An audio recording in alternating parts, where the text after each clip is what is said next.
तो मैं अपनी उसी विषय पर आती हूँ जिस पर मैं बात कर रही हूँ। मेरा तो परम सत्ता पर पूर्ण विश्वास है।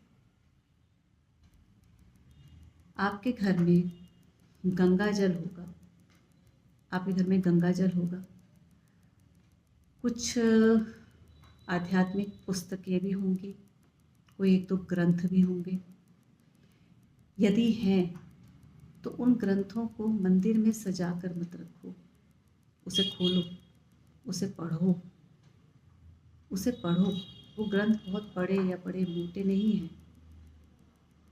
हाँ, उनके संपर्क में अभी आप नहीं आए तो वो ग्रंथ आपको बोझिल करते हैं कहीं ना कहीं। गंगा जल को मंदिर में सजा के मत रखो, गंगा जल को पूरे घर में छिड़को,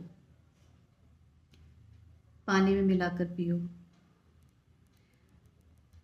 बार बार आध्यात्मिकता की बात पर विज्ञान की बात करना मुझे नहीं पसंद आता, क्योंकि मेरा दिमाग तो उस परम सत्ता से ऊंचा बिल्कुल भी नहीं है। जहाँ जहाँ आवश्यकता है तार्किकता की, तो तार्किकता को लगाया जाता है। अन्यथा आधी से ज़्यादा बातें ऐसी हैं जो उस परम सत्ता को विज्ञान की कसौटी पर नहीं कस सकती। लेकिन अगर गंगा जल का मैंने नाम लिया है तो उसके बारे में तो कई लोगों ने, साइंटिस्ट, वैज्ञानिकों ने प्रमाण दिया है कि भाई गंगा जल कभी खराब नहीं होता। उन वैज्ञानिकों ने प्रमाण के साथ कह दिया तो अब गंगा जल सबको अच्छा लगता है। दूसरा विषय था यज्ञ, हवन। हवन की क्या महानता है? अगेन साइंटिफिक प्रूफ है, वो एनवायरनमेंट को क्लीन करता है, वो ये करता है, वो करता है। बहुत सारे शब्द, बहुत सारी प्रामाणिकता है। यज्ञ की अपनी एक महानता है। आपके भाव जहाँ जुड़ जाते हैं, आपके भाव जहाँ जुड़ जाते हैं वो स्वतः ही विशेष हो जाती है। और जब हम परम सत्ता की बात करते हैं तो वहाँ पर भाव ही जुड़ता है, वहाँ पर आस्था ही आती है, क्योंकि आस्था के पात्र में ही वो भाव पोषित होता है। आस्था के बिना आप परम सत्ता जैसे भाव को, या कह लीजिए विशुद्ध प्रेम को नहीं महसूस कर पाओगे।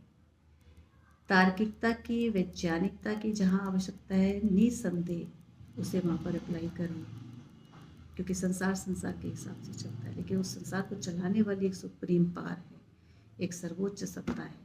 तो उस सत्ता की बार बार याद दिलाने के लिए ये त्यौहार आते हैं। और हमेशा की तरह जब ये वीडियो शुरू की थी तो वो त्यौहार के समय पर ही शुरू हुई थी। आज काल रात्रि है, मुझे लगा मैं एक वीडियो बना दूं, और इसके बाद एक और वीडियो बनाऊंगी, नहीं तो ये लंबी हो जाएगी। तो एक छोटा सा रिमाइंडर है, यदि गंगा जल आपके घर में है तो कृपया करके उसका प्रयोग करें।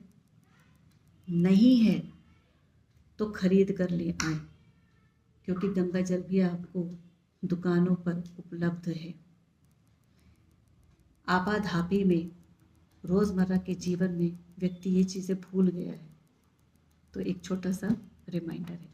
दूसरा, यदि आपके यहाँ ग्रंथ रखे हैं तो उसे पढ़ें। इतना बिजी कोई नहीं है कि 24 घंटों में से अपने काम के अलावा, सोने के अलावा, खाने पीना या जो भी दिनचर्या है, सबको निकाल कर भी आप उस ग्रंथ के लिए, उस पुस्तक के लिए, उस अध्यात्म के लिए, अपने लिए हर हाल में, मैं तो कहती हूँ 1 घंटा निकालना चाहिए। भले देर से सो जाओ, निकालो। समय आ गया है उस आध्यात्मिकता के अनुभव में आने का। वही संभालेगा आपको, वही संभालेगा।